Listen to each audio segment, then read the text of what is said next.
Papa a supprimé mon portfolio de code la veille de l'entretien pour le travail de mes rêves. Les femmes ne savent pas coder, arrête de nous faire honte, a-t-il dit.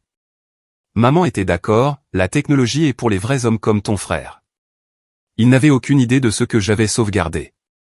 J'ai découvert que tout mon portfolio de programmation avait disparu à 11h30 ce soir-là. Chaque projet avait été effacé de mon ordinateur portable, les dépôts GitHub supprimés, et même mes sauvegardes dans le nuage avaient été consultées et effacées d'une manière ou d'une autre. Papa se tenait dans l'encadrement de ma porte, tenant mon disque dur de sauvegarde, le brisant en deux. Les femmes ne savent pas coder. Arrête de nous faire honte, a-t-il dit froidement. Maman est apparue derrière lui, hochant la tête. La technologie est pour les vrais hommes comme ton frère Tyler.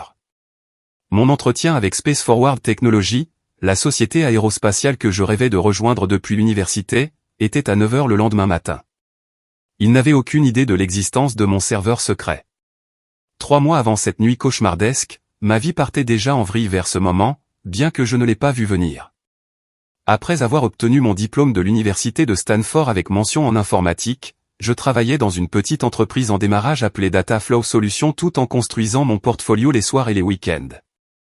Mes parents, Harold et Diane Peterson, propriétaires de Construction Peterson, l'une des entreprises de construction les plus prospères de Denver, n'avaient jamais soutenu mon choix de carrière. Le contraste entre la façon dont ils me traitaient et celle dont ils traitaient mon frère aîné Tyler était quelque chose avec lequel j'avais grandi, mais cela était devenu plus prononcé depuis l'université. Ils avaient payé sans poser de questions pour le diplôme médiocre de commerce de Tyler dans une université publique, même s'il avait à peine maintenu une moyenne de 2,5 et changé de spécialisation 3 fois. Pendant ce temps, quand j'ai été accepté à Stanford, papa avait ri. Pourquoi gaspillerions-nous de l'argent pour envoyer une fille dans une école aussi chère pour quelque chose qu'elle abandonnera quand elle aura des bébés? J'ai contracté des prêts étudiants qui allaient me hanter pendant la décennie suivante. J'ai travaillé dans 3 emplois à temps partiel pendant mes études et j'ai survécu grâce aux nouilles instantanées et à la détermination. Tyler, maintenant âgé de 32 ans, travaillait pour l'entreprise de papa en tant que chef de projet principal, un titre qui signifiait qu'il arrivait vers 10h du matin, prenait des déjeuners de 2 heures et partait à 15h pour aller jouer au golf. Il gagnait un salaire à 6 chiffres, vivait sans payer de loyer dans la maison d'amis rénovée de mes parents et conduisait une BMW à $70 000 qu'il lui avait achetée pour son 30e anniversaire. La maison d'amis seule faisait 3000 pieds carrés avec une cuisine complète, 2 chambres et une vue sur les montagnes. Pendant ce temps, je louais un appartement exigu de 600 pieds carrés dans un immeuble qui aurait dû être condamné il y a des années. Le chauffage fonctionnait à peine en hiver. La climatisation était inexistante en été, et j'avais tué plus de cafards que je ne pouvais en compter. Ma Honda Civic de 15 ans avait 200 000 milles au compteur et faisait un bruit de grincement chaque fois que je tournais à gauche. Je travaillais 70 heures par semaine, non pas parce que je construisais un avenir dans l'entreprise en démarrage, mais parce que j'avais besoin de la rémunération des heures supplémentaires pour rembourser mes prêts étudiants. L'entreprise en démarrage pour laquelle je travaillais a soudainement fermé un jeudi après-midi. Notre président-directeur général nous a tous réunis, les 23 employés, dans la salle de conférence et a annoncé que notre investisseur principal s'était retiré. Nous avions 2 semaines d'indemnité de départ si nous avions de la chance. Je me suis assise dans ma voiture sur le parking pendant 1 heure, calculant combien de temps je pourrais survivre sans revenu. 6 semaines, peut-être 7 si je ne mangeais qu'une fois par jour. Ce dimanche-là, lors de notre dîner familial hebdomadaire obligatoire, j'ai annoncé à tout le monde que j'avais perdu mon emploi. Tyler a ri, projetant de la bière sur la nappe blanche immaculée de maman. C'est peut-être l'univers qui te dit de trouver un vrai travail, a-t-il dit en s'essuyant la bouche avec le dos de la main. Tu pourrais être la secrétaire de papa. Tu serais doué pour ça, organiser les dossiers et faire le café. Maman a hoché la tête avec enthousiasme, son collier de perles captant la lumière du lustre. Oh, c'est une idée merveilleuse. Tu pourrais répondre au téléphone à l'entreprise. Tu as une voix si agréable, et tu serais très doué pour organiser l'agenda de Tyler. Il est tellement occupé avec tous ses projets importants. Papa s'est adossé à sa chaise, le cuir craquant sous son poids. Je pourrais te faire commencer à 40 000 par an. C'est généreux pour une secrétaire sans expérience. De plus, tu apprendrais comment fonctionnent les vraies affaires, pas ces bêtises informatiques. J'ai essayé d'expliquer que j'étais développeuse de logiciels, que j'avais construit des systèmes entiers à partir de zéro, que mon code traitait actuellement des millions de points de données pour la recherche scientifique. Mais il n'écoutait pas. Il n'écoutait jamais. Après le dîner, j'ai aidé maman à débarrasser la table pendant que Tyler et papa allaient regarder le match. Dans la cuisine, elle a touché mon bras doucement. Chérie, je sais que tu es fière, mais il est peut-être temps d'accepter la réalité. Certaines personnes sont faites pour certaines choses. Tyler a cet instinct naturel pour les affaires, cette qualité de leader. Tu es plus adapté au rôle de soutien. Il n'y a pas de honte à cela. Plus tard dans la soirée, j'étais dans le bureau de papa à la recherche d'un stylo pour noter quelques pistes d'emploi quand j'ai remarqué l'ordinateur portable de Tyler ouvert sur le bureau. L'écran montrait une présentation sur un système logiciel révolutionnaire de gestion de construction qui transformerait Construction Peterson en un leader technologique. Papa s'en était vanté lors de conférences de l'industrie, attribuant l'innovation à Tyler. Curieuse, j'ai regardé de plus près les extraits de code dans la présentation. Mon sang s'est glacé. Je l'ai immédiatement reconnu comme un modèle de Code Canyon, un site web où l'on pouvait acheter des modèles de logiciels de base pour $50. Tyler l'avait à peine modifié, changeant juste quelques couleurs et apposant le logo de l'entreprise dessus. Le code était une ordure, plein de vulnérabilités de sécurité et de fonctions obsolètes. Il planterait dès que plus de 10 utilisateurs essaieraient d'y accéder simultanément.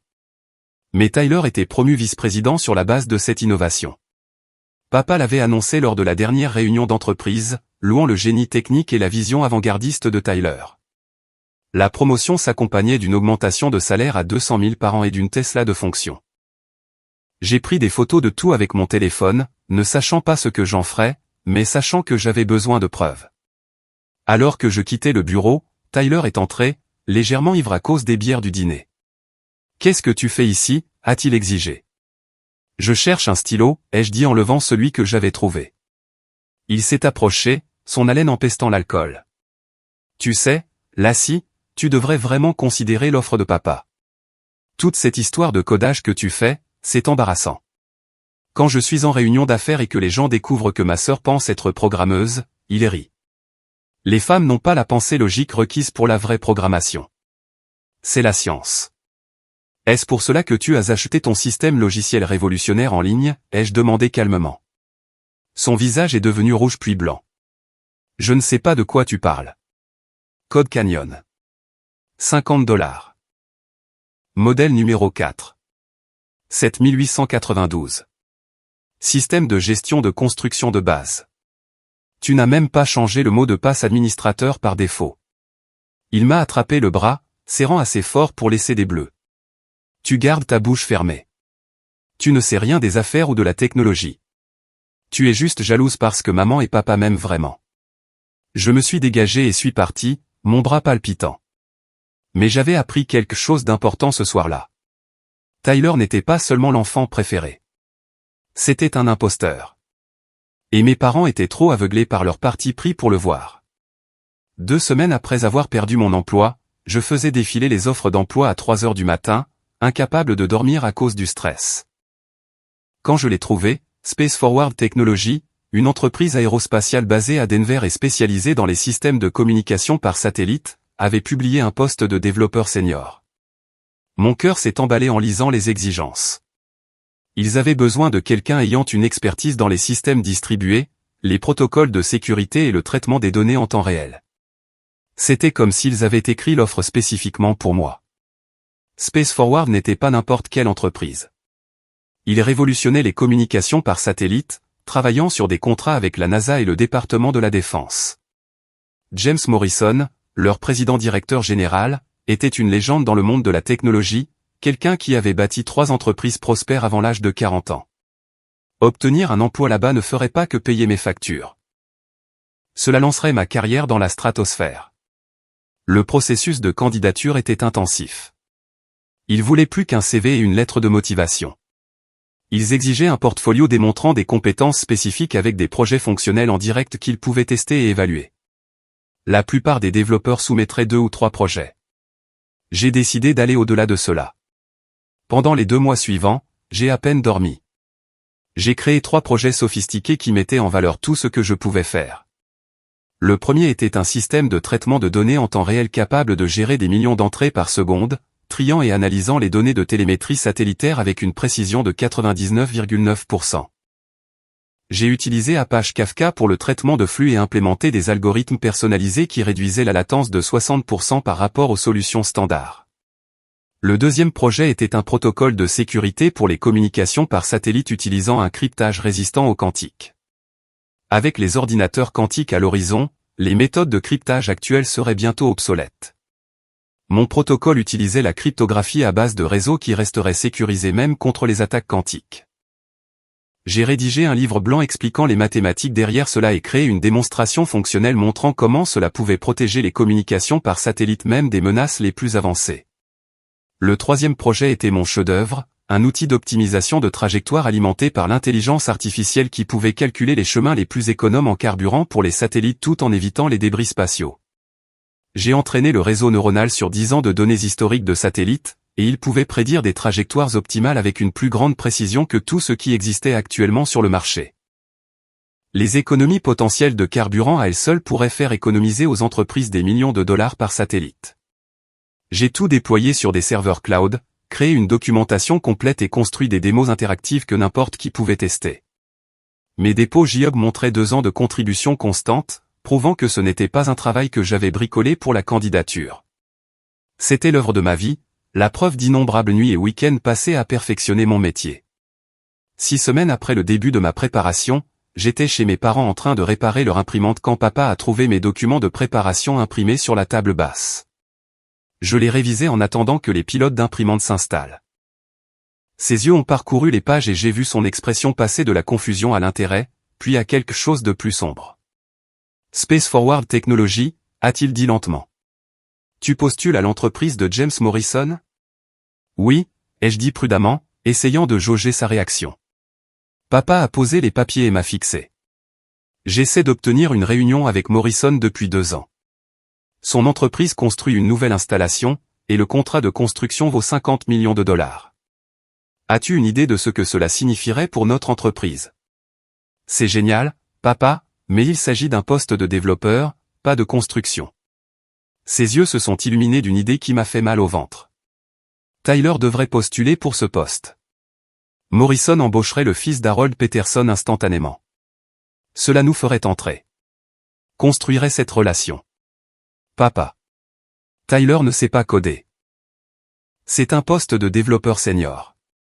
Ils veulent quelqu'un qui peut construire des systèmes de communication par satellite.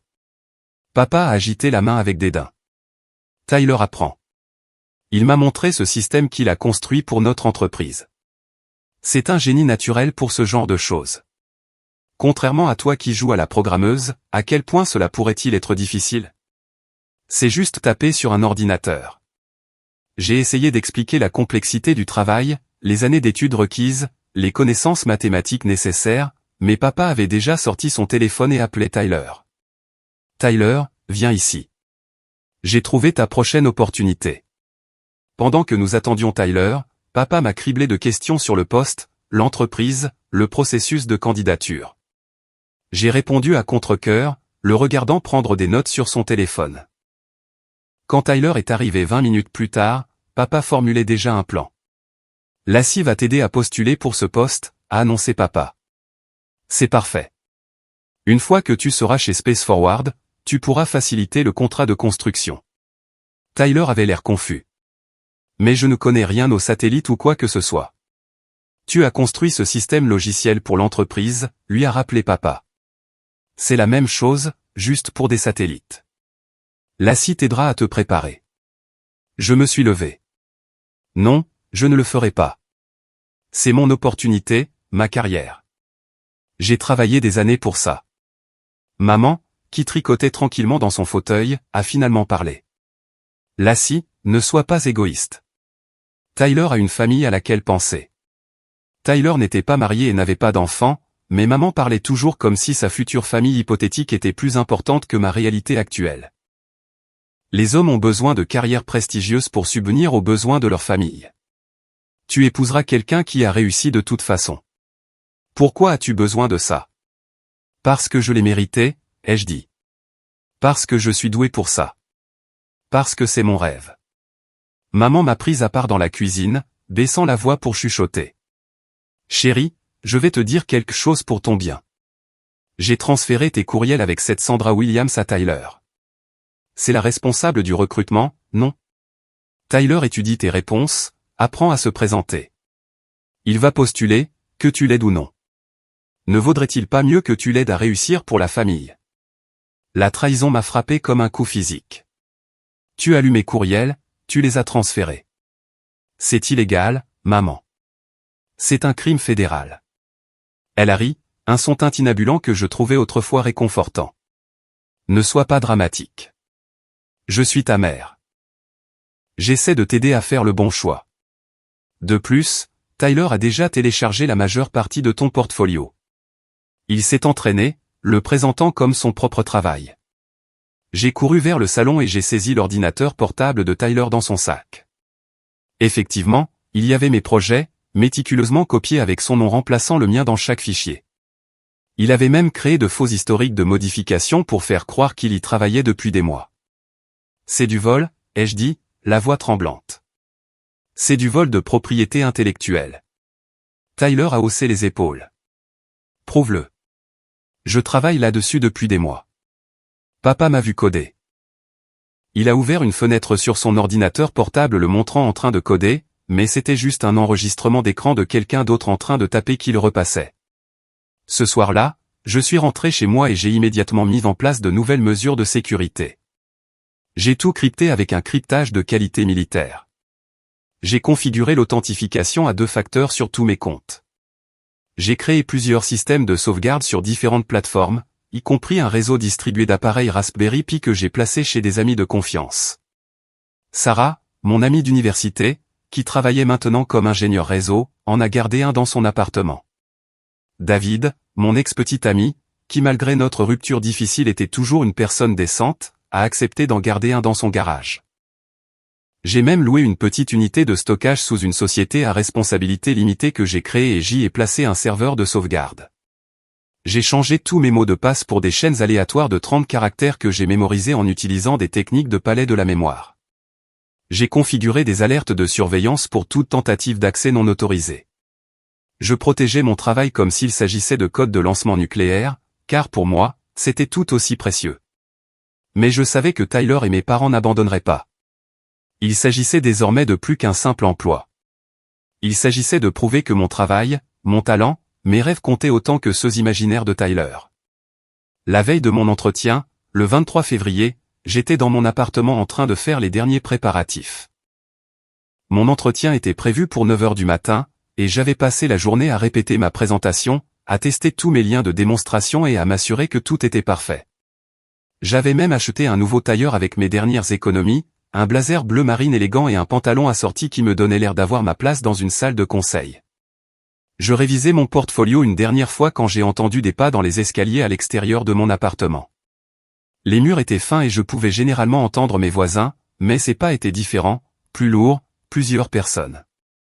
Mon appartement était au 3e étage, et la seule autre unité ici était vacante depuis des mois. La porte s'est ouverte sans frapper. J'avais donné à mes parents un double des clés pour les urgences, chose que je regrettais maintenant amèrement. Papa est entré le premier, le visage déterminé. Maman a suivi, puis Tyler, qui portait son ordinateur portable et souriait d'un air suffisant. Nous devons parler, a dit papa, sa voix portant ce ton qu'il utilisait lorsqu'il concluait des affaires. Il est 23 h, ai-je dit. J'ai un entretien dans 10 heures. Quoi que ce soit, cela peut attendre. Non, ça ne peut pas. Papa est entré dans mon petit salon, sa présence remplissant l'espace. Tyler a soumis sa candidature à Space Forward. Il a besoin des documents de ton portfolio pour préparer son entretien. Il a déjà volé mon portfolio, ai-je dit. Que veut-il de plus? Tyler a ouvert son ordinateur portable. J'ai besoin des mots de passe pour les systèmes réellement déployés. Les liens que j'ai ne fonctionnent pas correctement. L'équipe de Morrison veut voir des démonstrations en direct, pas seulement des dépôts de code. Ce sont mes projets, mes serveurs. Je paie pour l'hébergement cloud. Pourquoi te donnerais-je accès? Papa s'est approché. Parce que la famille est de la famille. Tyler a une vraie chance d'avoir ce travail. Morrison l'embauchera parce que c'est mon fils. Une fois qu'il sera dedans, il pourra faciliter le contrat de construction. Il s'agit de bien plus que de ton petit passe-temps de codage, Lassie. Il s'agit de l'avenir de notre entreprise. Mon petit passe-temps de codage. J'ai senti la rage monter dans ma poitrine. J'ai un diplôme en informatique de Stanford. Je programme professionnellement depuis 6 ans. Ce n'est pas un passe-temps. C'est ma carrière. Maman a sorti son téléphone. Lassie, nous ne voulions pas faire ça, mais tu nous forces la main. Elle m'a montré une vidéo sur son écran. C'était une séquence de sécurité de leur maison me montrant entrant dans la chambre de Tyler il y a 3 mois, lorsque j'ai découvert son plagiat. Nous pourrions te dénoncer pour effraction, vol d'informations d'entreprise sur l'ordinateur de Tyler. Je cherchais des preuves qu'il a volé sur Code Canyon, ai-je protesté. Prouve-le, a dit papa. Notre avocat, Richard Brennan, dit que tu pourrais faire face à de graves accusations. Espionnage industriel, vol de propriété intellectuelle, effraction. Tu pourrais aller en prison, Lassie. Tu ne travaillerais certainement plus jamais dans la technologie avec un casier judiciaire. La pièce a tournoyé. Il menaçait de détruire ma vie si je ne les laissais pas détruire ma carrière. Maman a continué, sa voix mielleuse. Ou tu peux être une bonne fille et soutenir ton frère. Donne-nous les mots de passe. Ed Tyler a préparé son entretien et tout cela disparaît. J'ai besoin de ces mots de passe maintenant, a exigé Tyler. Mon entretien est demain après-midi juste après le tien. L'assistante de Morrison nous a accidentellement programmés tous les deux. C'est là que j'ai réalisé toute l'ampleur de leur plan. Tyler passerait après moi, présenterait mon travail comme le sien, et avec l'influence de papa et ses tentatives de connexion, il pourrait réellement obtenir le poste à ma place. Je ne le ferai pas, ai-je dit. Papa a fait un signe de tête à maman, qui a sorti un autre téléphone. Celui-ci, je ne le reconnaissais pas, alors nous le ferons nous-mêmes. Elle m'a montré l'écran. Il affichait mon compte de messagerie, déjà connecté. J'ai installé un logiciel de surveillance sur ton ordinateur portable la dernière fois que je suis venu. Nous avons tous tes mots de passe, Lassie. Nous essayons de te donner la chance de le faire volontairement. J'ai couru vers mon ordinateur portable, mais Tyler était déjà là en train de taper. Il était connecté à mon compte J-Hub, supprimant systématiquement les dépôts. Des années de travail disparaissaient à chaque clic. Arrête, ai-je crié, essayant d'attraper l'ordinateur. Papa m'a retenu physiquement. Sa force de travailleur du bâtiment était trop grande pour que je puisse la surmonter. C'est pour ton bien. Tu fais honte à notre famille. Les femmes ne savent pas coder. Tout le monde le sait. Tu nous fais passer pour des idiots en prétendant pouvoir faire quelque chose dont tu n'es pas capable. J'ai regardé impuissante Tyler tout effacer. Mon projet de système distribué, mon protocole de sécurité, mon optimiseur de trajectoria. Ensuite, il est passé à mes comptes cloud, AWS, Google Cloud, Azure, tout ce que j'avais construit disparaissait dans l'oubli numérique. Maman était sur son téléphone, accédant à mes services de sauvegarde. Dropbox supprimé. Google Drive vidé. iCloud vide. Elle énonçait chacun comme si elle cochait des articles sur une liste de courses. Puis papa a remarqué mes disques durs externes sur mon bureau. Il a ramassé le premier, un disque de 2 téraoctets contenant toutes les sauvegardes de mes projets, et l'a brisé en 2 à main nue. Le bruit du plastique qui casse et des circuits détruits a rempli la pièce. Il a fait la même chose avec le 2e disque. Puis le 3e. S'il vous plaît, ai-je supplié, les larmes coulant sur mon visage. C'est l'œuvre de ma vie. C'est tout ce que j'ai construit. Bien, a dit papa, laissant tomber les disques détruits sur mon sol. Maintenant, tu peux arrêter ces bêtises et trouver un vrai travail. Les femmes n'ont pas leur place dans la technologie. Tu nous fais honte. Morrison rirait s'il découvrait que la fille d'Harold Peterson pense qu'elle peut coder. Tyler a terminé sa destruction et a fermé l'ordinateur portable. Tout est fait.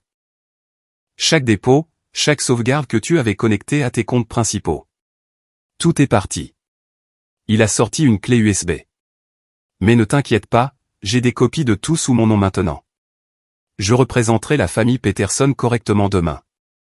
Maman a ajusté son chemisier, agissant comme si elle venait de terminer une tâche normale. Nous faisons cela parce que nous t'aimons, chérie. Un jour, quand tu seras marié avec des enfants, travaillant dans un emploi convenable qui correspond à tes capacités, tu nous remercieras. La technologie est pour les vrais hommes comme ton frère, a ajouté papa, mettant sa main sur l'épaule de Tyler. Il a l'esprit qu'il faut pour ça. La pensée logique, la capacité naturelle. Ils m'ont laissé sangloter sur le sol de mon appartement, entouré par la destruction physique de mes rêves. Des morceaux de disques durs éparpillés autour de moi comme des os numériques. L'écran de mon ordinateur portable montrait toujours les dépôts vides. Des années de modifications et de contributions effacées comme si elles n'avaient jamais existé. Il était 23h45. Mon entretien était dans 9h15. Tout ce pourquoi j'avais travaillé, tout ce que j'avais construit, tout ce dont j'avais besoin pour prouver mes capacités avait disparu. Du moins, c'est ce qu'il pensait. Je suis resté assis sur mon sol pendant exactement 5 minutes, laissant le choc m'envahir. Puis j'ai essuyé mes larmes, pris mon téléphone et passé 3 appels. Le premier était à Sarah Chen, mon amie de Stanford, qui travaillait maintenant comme ingénieur réseau dans une entreprise de cybersécurité. Malgré les préjugés de ma famille, certaines de mes amies les plus proches et de mes plus fervents soutiens dans la technologie étaient des femmes qui comprenaient exactement ce à quoi je faisais face. Sarah, code rouge. Ils ont tout détruit. Le protocole de sauvegarde dont nous avons discuté, a-t-elle demandé immédiatement. Pas de questions sur qui ils étaient. Elle connaissait ma famille.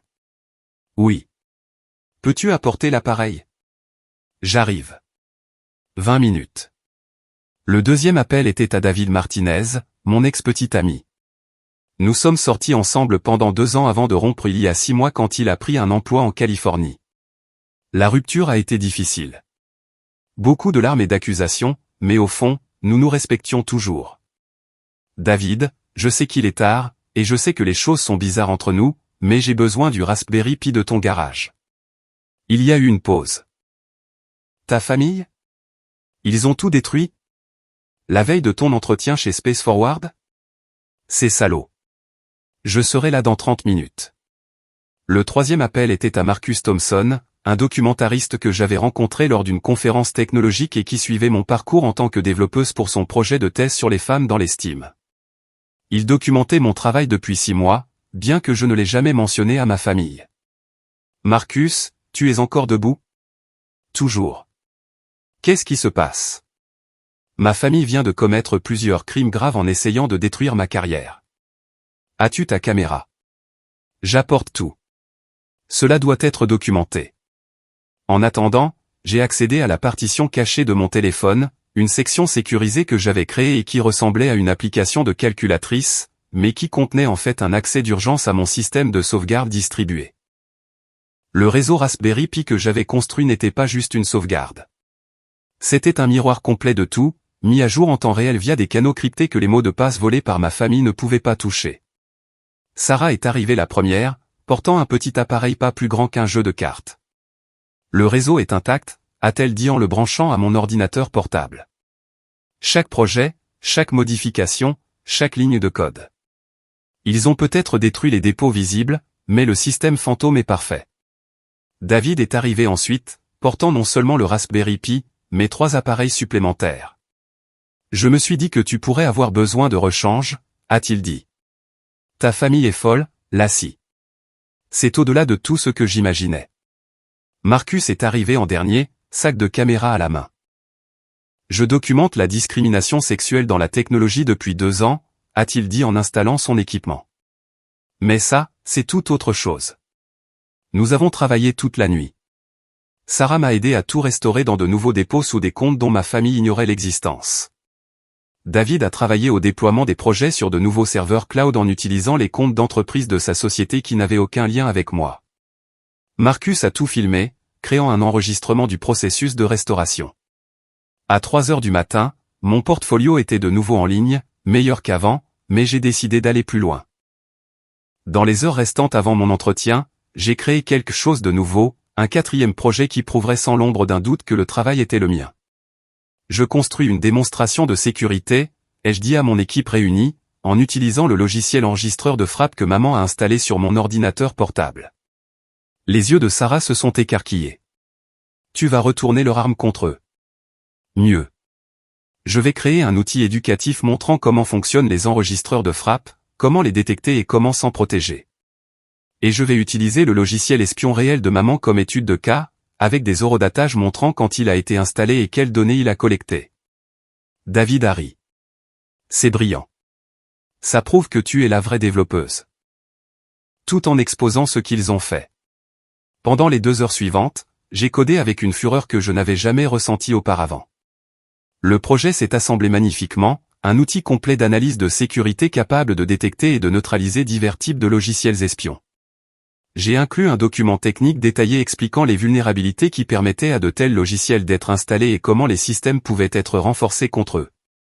À 5h30 du matin, alors que le soleil commençait à se lever sur Denver, Tyler a appelé mon téléphone. Sa voix était paniquée. Le truc que j'ai soumis à Morrison ne fonctionne pas. Les liens sont tous morts. Répare-les maintenant. Je ne peux pas les réparer, Tyler. C'était mes dépôts. Tu les as supprimés, tu te souviens? Mais j'ai soumis la candidature avec ces liens. L'équipe de Morrison va les vérifier. Cela ressemble à ton problème, pas au mien. Papa a appelé ensuite, criant si fort que j'ai dû éloigner le téléphone de mon oreille. Tu as saboté ton frère. Nous avons détruit ses dépôts et d'une manière ou d'une autre tu les as récupérés juste pour faire mal paraître Tyler. Je n'ai saboté personne. Tyler a soumis des liens vers mes dépôts, que vous avez ensuite supprimés. Le fait que j'ai pu récupérer mon propre travail ne change rien au fait que Tyler a essayé de le voler. Tu vas payer pour ça, a menacé papa. Je vais m'assurer que Morrison sache exactement quel genre de personne tu es. Je t'en prie, fais-le, ai-je dit avant de raccrocher. Sarah, David et Marcus me regardaient avec inquiétude. Ils vont essayer de détruire ton entretien, a averti Sarah. J'ai souri pour la première fois depuis que ma famille avait envahi mon appartement. Qu'ils essaient. J'ai quelque chose qu'ils n'ont pas. Qu'est-ce que c'est, a demandé David. La vérité et la capacité de coder. À 7h du matin, je me suis douché, j'ai mis mon nouveau tailleur et je me suis préparé pour l'entretien le plus important de ma vie. Sarah, David et Marcus ont insisté pour m'y conduire, un petit convoi de soutien pour contrer la famille qui avait essayé de me détruire. Alors que nous traversions le trafic matinal de Denver, je pensais à Tyler, probablement en train de chercher frénétiquement sur Google comment coder, essayant de mémoriser des termes de programmation qu'il ne comprenait pas. Je pensais à papa, furieux que son influence ne puisse pas acheter l'expertise à son fils. Je pensais à maman, qui avait violé la loi fédérale pour voler mes mots de passe, convaincue qu'elle aidait. Mais surtout, je pensais au code que j'avais écrit, aux problèmes que j'avais résolus, au système que j'avais construit. Il pouvait supprimer des dépôts, détruire du matériel et me menacer de mensonges. Mais il ne pouvait pas supprimer la connaissance. Il ne pouvait pas détruire la capacité. Il ne pouvait pas voler ce qui faisait de moi une développeuse. L'entretien était dans 90 minutes et j'étais prête. Je suis arrivé au siège de Space Forward Technology à 8h45, 15 minutes avant mon entretien prévu. Le bâtiment était un témoignage étincelant de l'innovation. 20 étages de verre et d'acier s'élançant vers le ciel, approprié pour une entreprise qui traitait avec des satellites. Sarah, David et Marcus ont attendu au café du hall, mon équipe de soutien personnel prête si j'avais besoin d'eux. Sandra Williams, la responsable du recrutement avec qui je correspondais, m'a accueilli à la réception. C'était une femme dans la quarantaine aux yeux vifs et au sourire chaleureux, quelqu'un qui rayonnait de compétence et d'intelligence. Lassie Peterson, j'attendais cela avec impatience, a-t-elle dit en me serrant fermement la main. Votre portfolio est impressionnant. J'ai hâte de discuter de votre algorithme d'optimisation de trajectoire. Alors que nous marchions vers l'ascenseur, elle a mentionné nonchalamment, juste pour que vous le sachiez, James Morrison se joindra à nous pour l'entretien. Il ne participe généralement pas aux entretiens des développeurs, mais votre travail a attiré son attention. Mon estomac s'est noué. James Morrison était une légende de la technologie, quelqu'un qui avait bâti plusieurs entreprises prospères et était connu pour son esprit brillant et ses normes exigeantes. Le fait qu'il soit assez intéressé pour assister à mon entretien était à la fois excitant et terrifiant. La salle de conférence au 15e étage avait des fenêtres du sol au plafond donnant sur les Rocheuses. Morrison était déjà là, un grand homme dans la cinquantaine aux cheveux argentés et aux yeux bleus intenses. Il s'est levé quand nous sommes entrés, ce qui m'a surprise. Mademoiselle Peterson, je suis James Morrison. Merci d'être venu. Nous nous sommes assis à une table de conférence élégante et Sandra a ouvert son ordinateur portable. Avant de commencer à discuter de vos qualifications techniques, nous devons aborder quelque chose d'inhabituel qui s'est produit ce matin. Mon cœur a sombré. Papa les avait-il déjà contactés? Morrison a tourné son ordinateur portable vers moi. Nous avons reçu une candidature intéressante à 6 heures ce matin d'un certain Tyler Peterson prétendant être le fils d'Harold Peterson. Êtes-vous apparenté? C'est mon frère. J'ai admis que son portfolio était identique au vôtre, a continué Morrison. Les mêmes projets, le même code, même les mêmes noms de variables et commentaires. Mais quand nous avons essayé de vérifier son travail il y a 30 minutes, tout avait disparu. Lien mort, dépôt supprimé, a ajouté Sandra. Puis vers 7 heures ce matin, vos dépôts sont revenus en ligne avec quelque chose de nouveau, un projet de sécurité qui n'était pas là hier. Téléchargé avec des eurodatages montrant qu'il a été créé entre 3 et 5 heures ce matin. J'ai pris une grande inspiration. Je devrais tout expliquer. Morrison s'est adossé à sa chaise. S'il vous plaît, faites-le. Nous avons le temps. Alors je leur ai tout raconté. Le sexisme auquel j'avais été confronté de la part de ma famille. L'habitude de Tyler de s'attribuer le mérite. Les événements de la nuit précédente. La destruction de mon travail. Le système de sauvegarde secret, le processus de récupération, la démonstration de sécurité que j'avais construite en utilisant le logiciel espion de maman comme exemple. Sandra enregistrait la conversation avec ma permission, son expression devenant de plus en plus choquée à chaque révélation. Le visage de Morrison était passé de curieux à inquiet, puis à quelque chose de plus sombre que je ne pouvais pas tout à fait lire. Quand j'ai fini, Morrison a de nouveau sorti son ordinateur portable. Votre père cherche agressivement à obtenir une réunion avec moi depuis 2 ans au sujet d'un contrat d'installation. Ce matin à 7h30, il m'a envoyé ce courriel. Il m'a montré l'écran. Le courriel de papa était long et venimeux. Il prétendait que j'étais mentalement instable, que je volais le travail de Tyler depuis des années, que j'étais une menteuse pathologique qui avait été renvoyée de mon dernier emploi pour incompétence. Il offrait un don de $50 000 à la fondation caritative de Space Forward si Morrison embauchait Tyler à ma place, appelant cela un geste de partenariat futur. Le courriel se terminait par une menace de poursuite judiciaire s'il m'embauchait, affirmant que j'avais volé du code propriétaire de construction Peterson. Il a aussi appelé mon téléphone portable personnel 6 fois ce matin, a ajouté Morrison. Je ne sais pas comment il a eu le numéro. Il a laissé des messages vocaux de plus en plus agressifs. Mon visage brûlait d'humiliation. Je suis tellement désolé. Je n'avais aucune idée qu'il ferait. Morrison a levé la main. Mademoiselle Peterson, vous n'êtes pas responsable du comportement de votre père, mais j'ai besoin de savoir. Est-ce que quelque chose de ce qu'il dit est vrai? Non, ai-je dit fermement. Je peux tout prouver. Mon ami Marcus Thompson documente mon parcours de codage depuis 6 mois pour son documentaire sur les femmes dans l'estime. Il a des images de moi écrivant ses projets. Mon historique de modification montre un travail constant sur 2 ans. Les vulnérabilités de sécurité dans le code que Tyler a soumis prouvent qu'il ne comprend pas les concepts de programmation de base. Sandra a affiché du code sur son écran. En parlant de cela, nous avons appelé Tyler il y a 30 minutes pour un examen technique puisqu'il prétendait que c'était ses projets. Nous lui avons demandé d'expliquer l'algorithme d'optimisation de trajectoire. Elle a souri légèrement. Il a dit qu'il utilise des trucs informatiques pour faire aller les satellites vite. Quand nous avons posé des questions sur les principes mathématiques, il a dit que les mathématiques sont impliquées. Oui. Malgré tout, j'ai presque ressenti de la pitié pour Tyler. Presque. Morrison s'est levé et a marché vers la fenêtre en regardant les montagnes. J'ai fondé cette entreprise parce que ma fille a fait face à une discrimination similaire dans l'aérospatiale. Elle est brillante, a un doctorat du MIT, mais on lui a répété que les femmes n'ont pas leur place dans l'ingénierie aérospatiale. Elle dirige maintenant notre division de conception de satellites et détient 3 brevets. Il s'est tourné vers moi.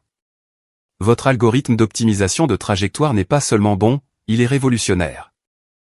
La façon dont vous avez utilisé l'apprentissage par renforcement pour prédire les modèles de débris tout en minimisant la consommation de carburant pourrait nous faire économiser des millions par satellite.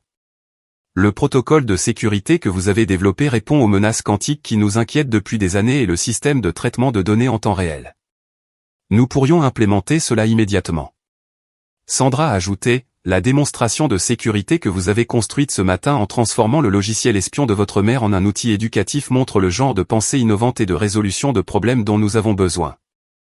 Morrison est retourné à son siège. Passons à de vraies questions techniques d'entretien. Je veux confirmer que vous comprenez votre propre code. Pendant les 90 minutes suivantes, ils m'ont interrogé sur tout, complexité des algorithmes, conception de systèmes, principes de sécurité, preuves mathématiques. J'ai répondu à chaque question, écrit du code sur le tableau blanc, expliqué mes décisions de conception. Quand Morrison m'a demandé d'optimiser une fonction en temps réel, je ne l'ai pas seulement optimisée, mais j'ai suggéré 3 approches différentes selon le cas d'utilisation. Finalement, Morrison a regardé Sandra. Qu'en penses-tu? C'est la meilleure candidate que nous ayons interviewée cette année, a dit Sandra sans hésitation. Morrison a hoché la tête. D'accord. Il s'est tourné vers moi. Lassie, je suis prêt à vous offrir le poste de développeur senior avec un salaire de départ de 175 000 $, une prime à la signature de 50 000 et des stock options. Vous travailleriez directement avec notre équipe de communication par satellite, et nous implémenterions votre algorithme d'optimisation de trajectoire dès le premier trimestre. J'ai senti les larmes monter. Oui, absolument, oui. Il y a encore une chose, a dit Morrison, son expression devenant sérieuse. Vos parents et votre frère ont commis plusieurs crimes. Destruction de biens, vol de propriété intellectuelle, tentative de fraude et potentiellement extorsion avec cette offre de don.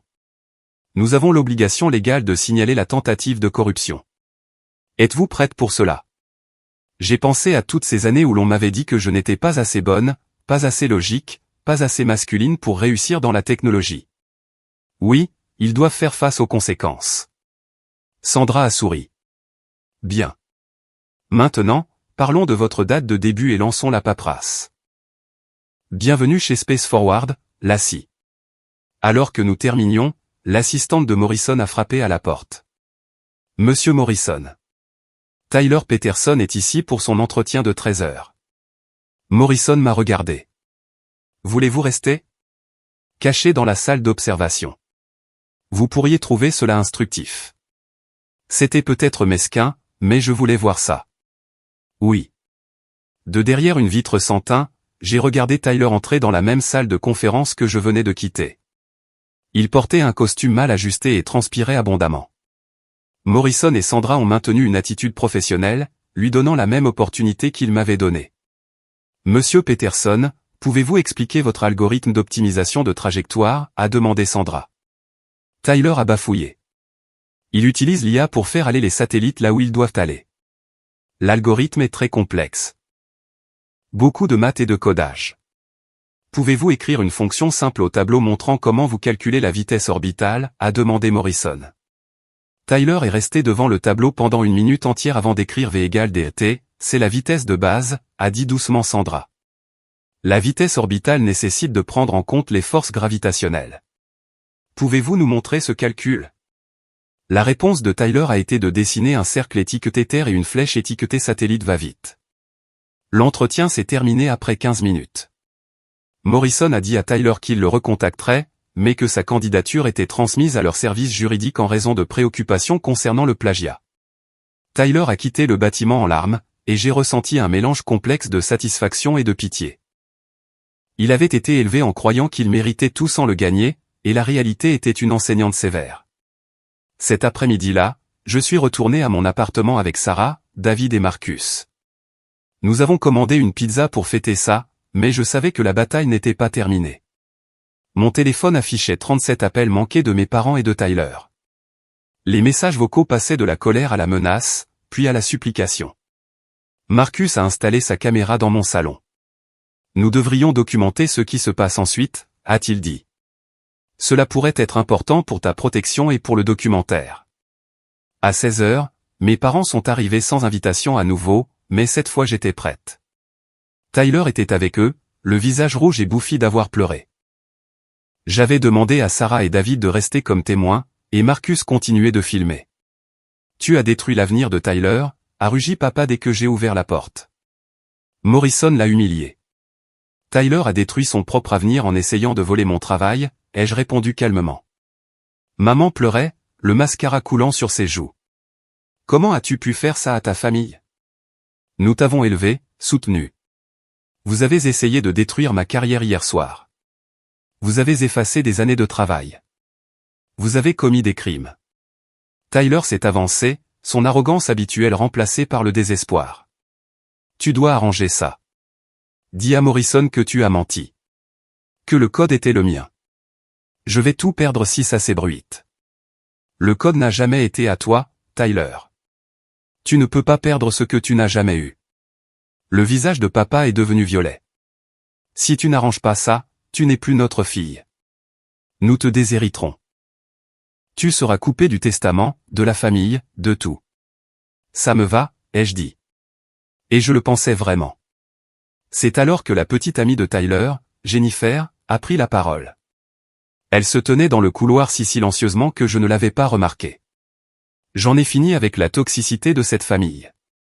Tout le monde s'est tourné pour la regarder. Jennifer est entrée dans mon appartement, sortant son ordinateur portable. C'était une petite femme aux yeux doux qui avait toujours semblé effacée lors des réunions de famille, ne parlant que si on lui adressait la parole. Tyler l'avait présentée comme secrétaire dans une entreprise technologique. Je dois vous dire quelque chose à tous, a dit Jennifer, la voix stable. Je ne suis pas secrétaire. Je suis ingénieur logiciel chez Microsoft. Je le suis depuis 8 ans. J'ai une maîtrise de Carnegie Mellon. La mâchoire de Tyler est tombée. Quoi? Mais tu as dit. Non, Tyler. Toi tu as dit. Tu as dit à tout le monde que j'étais secrétaire parce que tu ne supportais pas de sortir avec une femme qui gagnait plus d'argent que toi et comprenait la technologie mieux que toi. Jennifer a ouvert son ordinateur portable et a sorti un dossier intitulé Preuves. Depuis 1 an, je documente tout. Tyler, tu as fait passer mon code pour le tien chez Construction Peterson. Ce système révolutionnaire que tu as montré à ton père. J'ai écrit ça pour t'aider parce que tu me l'as supplié. Tu as dit que tu perdrais ton travail si tu ne pouvais pas livrer quelque chose. Elle a tourné l'ordinateur vers papa. Monsieur Peterson, votre fils vole le travail des femmes depuis des années. Pas seulement de la scie, pas seulement de moi, mais de sous-traitantes et d'employés juniors de votre entreprise. J'ai des courriels, des comparaisons de code, des horodatages, tout. Papa s'est effondré sur mon canapé, le visage pâle. Maman s'est assise à côté de lui, pleurant toujours, mais semblant maintenant confuse. Jennifer a continué. Il y a plus. Sandra Williams chez Space Forward. C'est mon mentor. Elle m'a contacté il y a 6 mois pour un poste là-bas, mais Tyler m'a convaincu de refuser parce qu'il voulait postuler un jour. Il a dit que ce serait mieux pour notre avenir s'il avait le travail prestigieux pendant que je restais en retrait. Elle m'a regardé. Lassie, Sandra m'a parlé de ton entretien aujourd'hui, de ce que ta famille a fait. Je lui ai déjà tout envoyé sur l'historique de vol de travail de femmes par Tyler. Ce n'est pas seulement une preuve pour Space Forward. C'est la preuve d'un modèle qui pourrait intéresser la Commission pour l'égalité des chances dans l'emploi. Tyler a attrapé le bras de Jennifer. Tu ne peux pas faire ça. Nous allons nous marier. Tu es censé me soutenir. Jennifer s'est dégagée. Nous ne nous marions pas. J'ai fini de faire semblant d'être moins que ce que je suis pour que tu te sentes mieux dans ta peau. J'ai fini de te voir voler le mérite du travail des femmes, et j'ai fini avec cette famille toxique qui pense que les femmes existent pour soutenir des hommes médiocres. Elle a sorti une bague de sa poche et l'a posée sur ma table basse. C'était un diamant massif dont Tyler s'était vanté qu'il coûtait 3 mois de son salaire. Au fait, a ajouté Jennifer, j'ai vérifié ton crédit après ta demande en mariage. Tu n'as pas payé cette bague. Tes parents l'ont fait. Tout comme ils paient tout dans ta vie. Maman a finalement parlé, la voix faible. Cela ne peut pas être vrai. Tyler est brillant. Il a toujours été brillant. Non, maman, ai-je dit doucement. Tyler a toujours été assisté. Toi et papa l'avaient convaincu qu'il était brillant sans exiger qu'il accomplisse réellement quoi que ce soit. Vous avez tous les deux dépensé tant d'énergie à me retenir tout en le poussant vers l'avant que vous n'avez jamais remarqué qu'il n'avançait pas vraiment. Marcus, qui avait tout filmé, a pris la parole. Monsieur et Madame Peterson. Je documente la discrimination sexuelle dans la technologie pour ma thèse. Ce dont j'ai été témoin et que j'ai enregistré aujourd'hui, combiné aux images des 6 derniers mois du parcours de Lassie, montrent des schémas clairs de discrimination et un comportement potentiellement criminel. Cela fera partie de mon documentaire, bien que je donnerai à Lassie le dernier mot sur ce qui sera inclus. Papa s'est levé brusquement. Vous avez enregistré ça sans notre permission? Vous êtes dans l'appartement de Lassie. Êtes-vous entré sans invitation? A répondu Marcus. Elle m'a donné la permission de filmer chez elle. De plus, le Colorado est un État à consentement unique pour l'enregistrement. Tyler s'était effondré sur une chaise, l'air détruit. Qu'est-ce que je suis censé faire maintenant? Si ça s'ébruite, je ne travaillerai jamais dans la technologie. Je vais perdre mon travail dans l'entreprise de papa. Jennifer a ri amèrement. Tu n'as jamais eu ta place dans la technologie, Tyler. Ta place est dans la vente ou la gestion ou tout autre domaine où tu peux réussir grâce à tes capacités réelles, pas celles volées. La tragédie n'est pas que tu sois exposé. C'est que tu n'as jamais été forcé de développer de vraies compétences parce que tout le monde autour de toi a trouvé des excuses pour ta médiocrité. Papa s'est tourné vers moi une dernière fois. Si tu vas au bout de ça, si tu les laisses utiliser ces images, si tu engages une action en justice, tu es morte pour nous. Harold a haleté maman. Mais papa a continué, choisi, Lassie. Ta famille ou ce chemin vindicatif sur lequel tu es. J'ai regardé mon père, l'homme qui n'avait jamais assisté à une seule expo science, qui avait ri quand j'étais entré à Stanford, qui avait essayé de détruire l'œuvre de ma vie parce qu'il ne pouvait pas concevoir qu'une femme soit meilleure en quelque chose que son fils. Je me choisis, ai-je dit. Je choisis ma carrière. Je choisis la vérité. Et je choisis de m'entourer de gens qui me soutiennent pour ce que je suis, pas pour ce qu'ils pensent que je devrais être. Papa est sorti en trombe. Maman a suivi en pleurant. Tyler est resté un moment de plus, l'air perdu. Lassie, a-t-il dit doucement. As-tu vraiment tout sauvegardé? Bien sûr que je l'ai fait. Je suis ingénieur logiciel. La redondance et la récupération après sinistre sont des principes fondamentaux. Je ne comprends même pas ce que ça veut dire, a-t-il admis. Je sais, ai-je dit. Et pour la première fois, j'ai ressenti une véritable pitié pour lui. C'est ça le point, Tyler. Tu n'as jamais essayé de comprendre. Tu as juste supposé que tu méritais ce pourquoi j'ai travaillé. Il est parti sans un autre mot. Jennifer est restée, et nous avons parlé pendant une autre heure. Elle était brillante, drôle, et avait caché sa lumière sous le boisseau pendant des années pour éviter de menacer les égos masculins. Nous avons prévu de déjeuner ensemble une fois que nous aurions toutes les deux commencé chez Space Forward. Sandra l'avait déjà contactée pour qu'elle postule à nouveau au poste qu'elle avait refusé. 3 mois plus tard, ma vie s'était transformée d'une manière que je n'aurais jamais imaginée. Je m'épanouissais chez Space Forward, dirigeant l'implémentation de mon algorithme d'optimisation de trajectoire qui permettait déjà à l'entreprise d'économiser 2 millions de dollars par lancement de satellites. Morrison m'avait promu responsable technique d'une nouvelle initiative de sécurité résistante au quantique, et mon équipe de 12 ingénieurs respectait mon expertise sans remettre en question mon genre. Les ramifications juridiques de cette nuit de février se sont répercutées sur plusieurs vies. L'équipe juridique de Space Forward a déposé une plainte officielle concernant la tentative de corruption, ce qui a déclenché une enquête du FBI sur les pratiques commerciales de papa.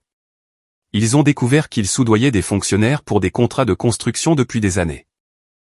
Utilisant Tyler comme complice involontaire, qui signait des documents sans les lire, le vol de propriété intellectuelle de Tyler à Jennifer et aux sous-traitantes de construction Peterson a conduit à un recours collectif. Cette femmes se sont manifestées avec des preuves que leur travail avait été approprié et crédité à des employés masculins. L'affaire s'est réglée à l'amiable pour une somme non divulguée qui, selon Jennifer, était suffisante pour financer de nombreux camps d'entraînement au code pour femmes. Tyler a été discrètement renvoyé de construction Peterson officiellement pour restructuration, mais tout le monde connaissait la vérité. Le faux système logiciel qu'il avait prétendu construire a planté lors d'une présentation client majeure, corrompant 3 ans de données de projet. Le client a poursuivi Construction Peterson pour négligence, et l'enquête a révélé que le code de Tyler n'était pas seulement volé, mais dangereusement incompétent. De manière surprenante, Tyler s'est inscrit à un véritable camp d'entraînement au code. Il m'a appelé après son premier mois, épuisé et humilié. Je dois vraiment apprendre ce truc, a-t-il dit, sa voix différente du ton arrogant que j'avais connu toute ma vie. C'est dur, Lassie. Vraiment dur. Je ne comprends pas comment tu as fait ça alors que tout le monde était contre toi. Une ligne de code à la fois, lui ai-je dit. Et beaucoup de café. Il travaillait maintenant comme développeur junior dans une petite organisation à but non lucratif gagnant 35 000 par an, une fraction de son ancien salaire. Mais pour la première fois de sa vie, il gagnait son salaire. Honnêtement, je débogue des formulaires de dons et mets à jour le contenu du site web, a-t-il dit lors d'un de nos rares appels téléphoniques. C'est du travail de base, mais c'est le mien. Je l'ai écrit. Je le comprends. Quand quelque chose casse, je le répare moi-même. La transformation de mes parents a pris plus de temps et a été plus complexe. Maman m'a appelé après 6 semaines de silence, sanglotant si fort que je pouvais à peine la comprendre. Je vois un thérapeute, a-t-elle réussi à dire. J'ai réalisé que je suis devenu le monstre que je détestais. En grandissant dans les années 60, je voulais être ingénieur, mais mes parents disaient que les filles ne pouvaient pas faire de mathématiques. Ils m'ont fait étudier l'économie domestique à la place. J'ai passé toute ma vie à en vouloir à cela. Et puis je t'ai fait la même chose, mais en pire. Nous avons commencé à déjeuner ensemble une fois par mois. Des réunions prudentes où elle révélait lentement les rêves qu'elle avait enfouis. Elle avait voulu construire des ponts pour comprendre comment les structures supportaient le poids et résistaient aux tempêtes. Au lieu de cela, elle avait épousé papa à 22 ans et passé 40 ans à soutenir ses rêves tandis que les siens se flétrissaient. J'étais jalouse, a-t-elle admis autour de salade dans un café du centre-ville. Tu faisais tout ce que je voulais faire. Et au lieu d'être fière, j'ai essayé de t'arrêter parce que ça faisait trop mal de te voir réussir là où j'avais abandonné. Elle a commencé à suivre des cours en ligne de génie civil, pas pour un changement de carrière à 62 ans, mais pour elle-même. Elle m'envoyait des textos excités sur les calculs de charge et la science des matériaux. Papa pensait qu'elle faisait une crise de la quarantaine, mais je reconnaissais la joie d'apprendre enfin quelque chose qu'on vous avait toujours dit être hors de votre portée. La prise de conscience de papa a été la plus difficile. L'enquête du FBI a abouti à de lourdes amendes, mais pas de peine de prison, bien que sa réputation dans l'industrie de la construction ait été définitivement endommagée. Plusieurs contrats majeurs ont été annulés et il a dû licencier 40% de sa main-d'œuvre. Il m'a blâmé au début, envoyant des courriels colériques sur la façon dont j'avais détruit l'entreprise familiale.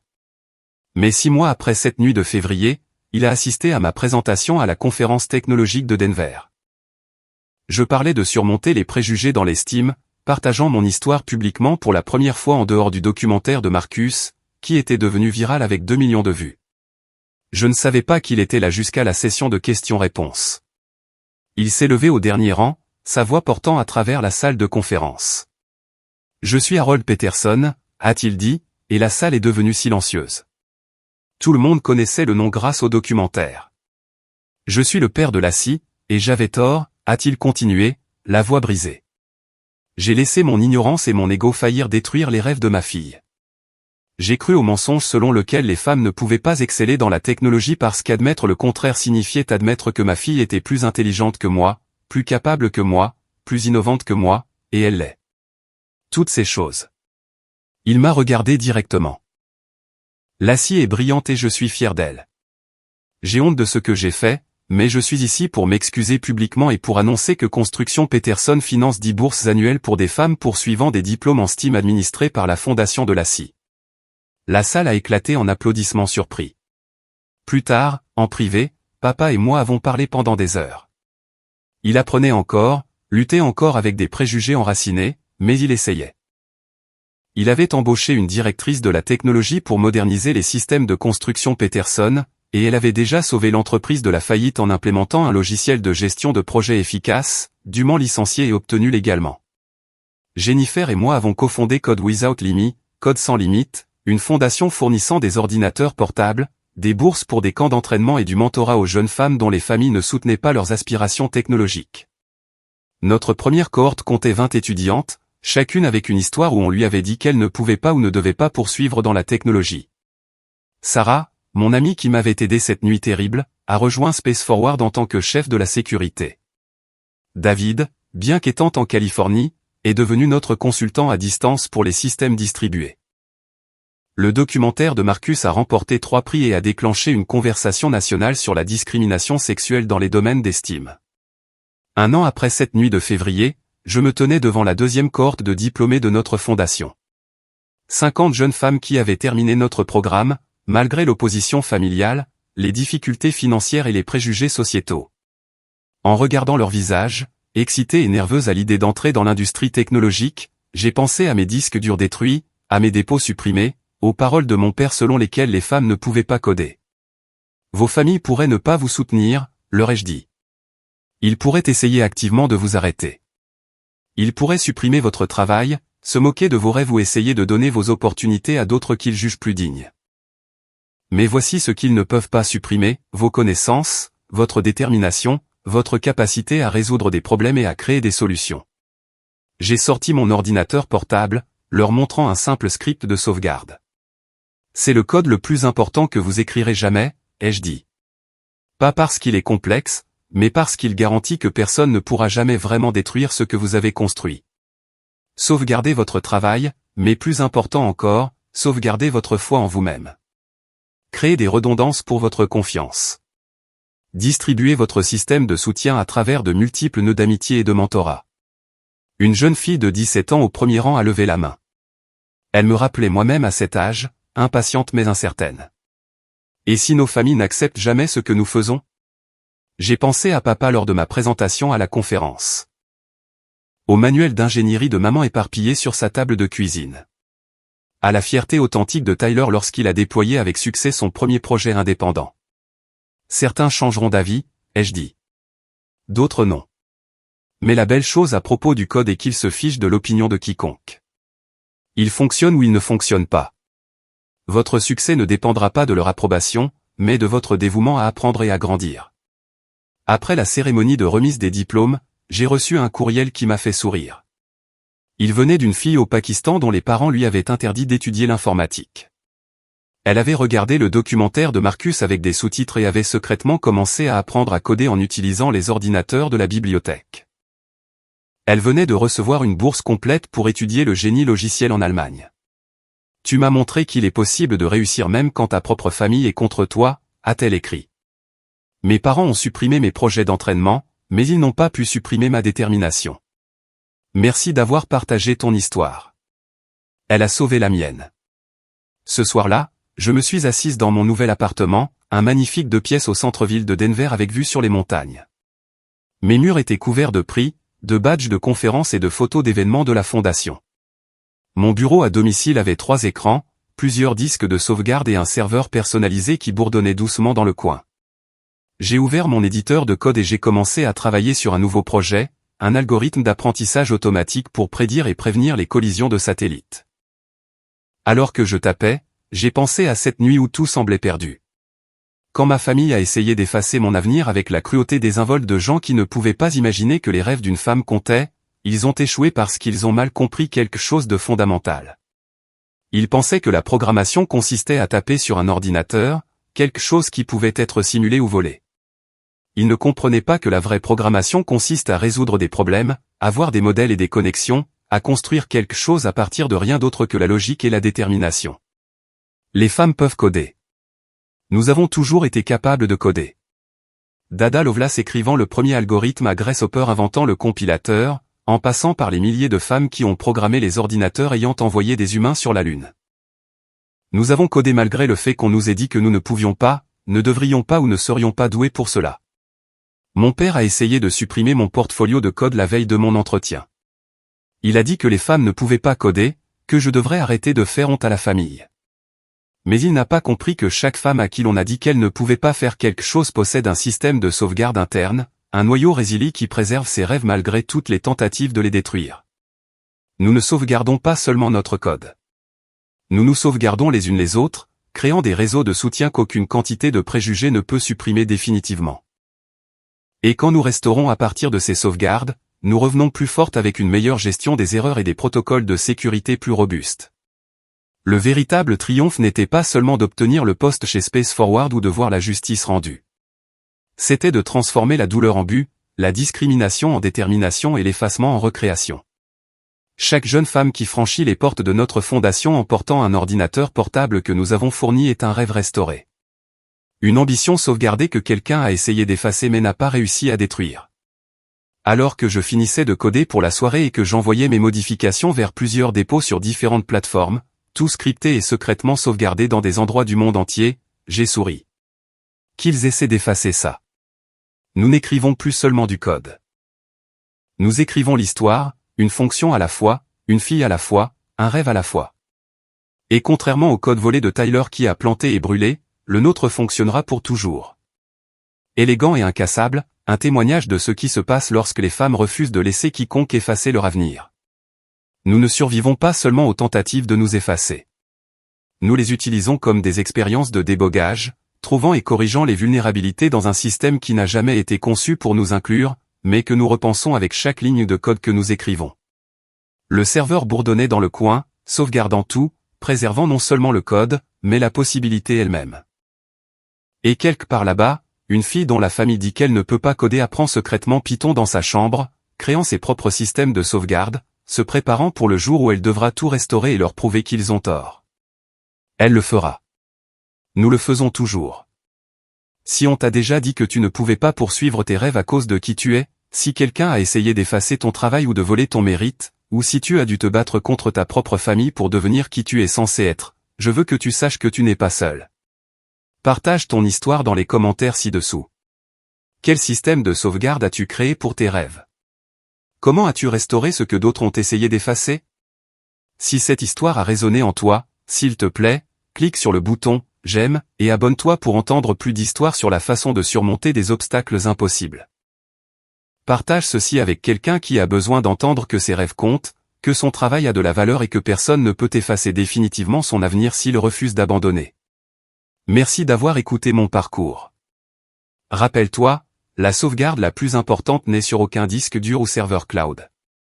C'est la croyance inébranlable en toi-même qu'aucune quantité d'effacement ne peut détruire. Continue de coder, continue de créer et continue de sauvegarder tes rêves. À la prochaine, c'est Lassie qui te rappelle que la seule permission dont tu as besoin pour poursuivre ta passion est la tienne.